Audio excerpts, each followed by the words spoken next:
Oh, welcome back to the Gadget Lab, Kyocera. It's been a while. The last Kyocera I had in-house to review was the absolutely brilliant Brigadier. Still one of my all-time favorite videos, raking that sapphire screen with concrete and watching that concrete crumble. Then, when I was with Pocket Now, I did a series of drop tests under protest on a DuraForce. I still think YouTuber drop tests are just lazy gadget destruction porn. Oh, I wonder if I try to break this phone, if I'll eventually be able to succeed in breaking this phone. Shock face thumbnail. None of that in this video. Kyocera sent over the DuraSport 5G UW for me to take on a test drive and share my thoughts. I miss phones like this so much. The Galaxy Rugby and Actives, the Casios, and of course, Kyoceras, where we can look down a spec sheet and trade some of the higher performance compute specs for a more rugged build. The DuraSport fits that idea well, and with a design that's a little less Mountain Dew Transformers fueled, when rugged phones needed to try and impress the tough guys. This just looks like a phone in a reasonable bumper case, but it's not a case. It really is a simple affair. There's an additional push-to-talk programmable button. I love the rear-mounted fingerprint sensor. There's a cute little lanyard port, Qi wireless charging on tap. The display is an LCD, but it's a really stinking bright LCD. There's no headphone jack, but the DuraSport still has an SD card slot, and you're probably gonna need it since there's only 64 gig of built-in storage. And that's where the spec conversation kicks off, and this won't be the most exciting gadget to break down. But I was very curious in trying it out, because this is the first phone I've gotten to use with a Snapdragon 480, and it's on Verizon's network. This is an important turning point for budget and mid-ranger phones where we stop acting like the 5G is some special magical new feature, and we're more able to take for granted that any new phone at any tier should be able to support future network upgrades, especially when a core target of your brand isn't necessarily the average consumers. But this might end up being a work issue phone, and not just an office phone, maybe a first responder phone. Again, why I like spending time with Panasonic Toughbooks. A good chunk of the price isn't attached directly to compute power. I'm reasonably pleased with the 480's performance. I've been spending some quality time with some really fun budget brands, playing with a collection of MediaTeks and Snapdragons. This is the SoC that's going to be used in a variety of upcoming lower cost phones. And it seems to be a perfect amount of horsepower for core daily driver tasks. By design, this SoC is focused on communication, some passive media consumption, and it sips battery life. That's a little stark, maybe a bit no frills, but it's a part of an overall design philosophy that I can really dig. There are consumers out there that want to focus on a more limited style of use. Going into another year of high performance phones, I think we techies can lose sight of purpose-built gadgets. And that's where I've always found a lot of fun with the rugged phones. The internals here are plenty capable for the tasks at hand, and Kyocera is making up the difference for top-tier gaming hardware, but really encouraging a set of outdoor activities. It's a Verizon phone, so there's a lot of value-added software pre-installed, but the little Kyocera folder is kinda cute, preloaded with a bunch of little services. Yes, you can find and install apps like these on other phones, but they're just baked in here. These services are just a part of Kyocera and what you get out of the box. And they do run more than skin deep. You can fire up the camera and there are modes for built-in cycling and sport use, overlaying speed and distance information on your camera viewfinder. I don't personally have any Ant Plus hardware right now to link up with this, but that expands even further on features and support. Getting into the camera,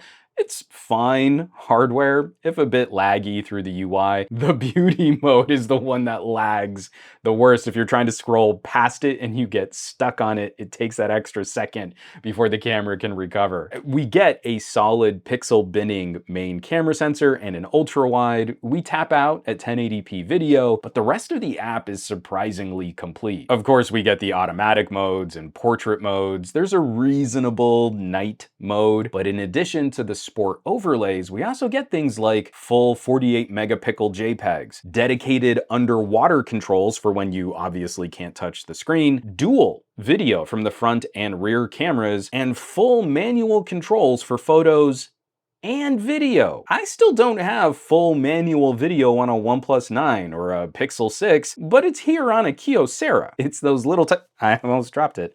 I probably would have broken my floor. It's those little touches that impress. Where a spec sheet might seem underwhelming, there is more here if you dig in a little bit. Heyo, popping in real quick. I always love the support, people subscribing, smashing the bell icon, but we can admit YouTube is miserable at sending out notifications on channels like mine. Please keep smashing bell icon. That does help with algorithm, but if you head over to SomeGadgetGuy.com/subscribe, there's a crazy list of RSS feeds and playlists. You can customize your own version of a Some Gadget Guy subscription. Pop one of those links into a feed reader or even into a podcast app and you'll get much better notification. And plus, maybe you only want to catch my reviews on phones and you're not so much interested in my headphone reviews, you can do that. Once again, SomeGadgetGuy.com/subscribe, and thanks so much for all your support. Audio game is okay. The mics and speakers seem built more around durability than providing a higher tier of audiophile quality. Both playback and recordings can get a bit shrill, but alerts should be decently loud enough even for busy environments.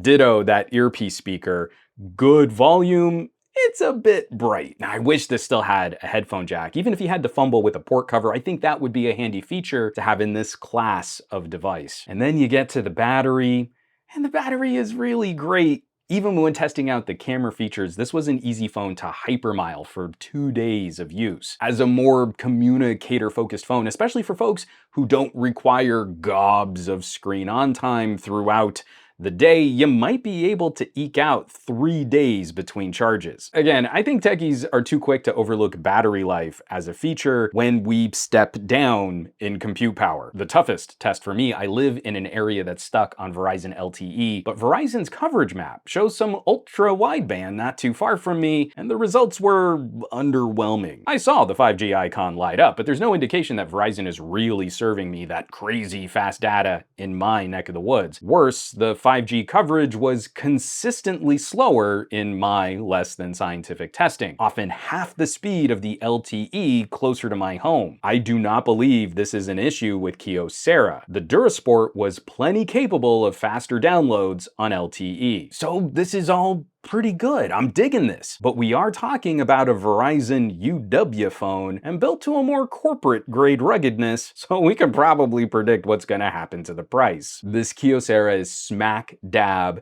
in the upper mid-range. I am giving this a positive review, but that price shifts some of the audience that I would recommend this gadget to. For example, camera tech. If a primary activity of your phone is taking action shots of your kids, in this price tier, there are phones that handle that kind of photography noticeably better. But if you're interested in bolting your phone to your handlebars and taking cool mountain biking videos with a rad heads-up display, this Kyocera might help offset the need for a GoPro. A lot of phones now are water resistant to some degree, but there's a stark difference between IP68 on a glassback fashion phone and IP68 with mil standard 810H shock resistance on a phone made out of a chunky reinforced corner polycarb back. As soon as you crack your back glass or dent the frame on a fancy phone, you're not IP68 anymore. So my recommendation here shifts a little more to those who dig on things like Panasonic Toughbooks, where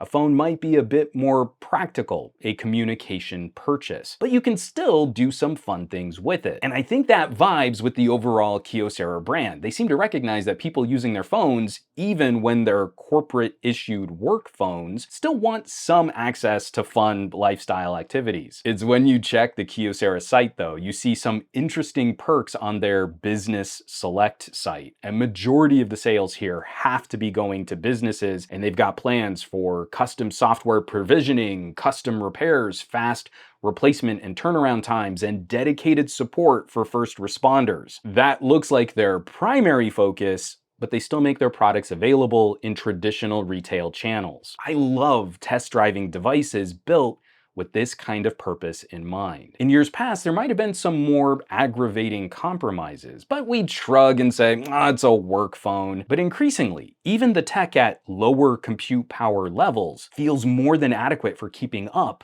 with daily lifestyle use. This was a fun way to revisit the brand. As a quick personal anecdote, my uncle is a retired firefighter, and I just remember how much he loved his Brigadier. I don't know that any phone since has really impressed him as much. I might need to put this one under his nose. I will of course leave some links down below where you can find more information on the Kyocera DuraSport 5G UW. Maybe shop one of these bad boys online. As always, thanks so much for watching, for sharing these videos, subscribing to the channel. Supporting has been greatly appreciated, either through the links below, maybe you're buying a little merch. That kind of stuff really does help keep production rolling on this channel. Full list, all my affiliates and partnerships on SomeGadgetGuy.com, or you might consider just maybe joining the list of names scrolling by on your screen from my Patreon, patreon.com/SomeGadgetGuy. This list is basically the coolest collection of tech pals in the universe.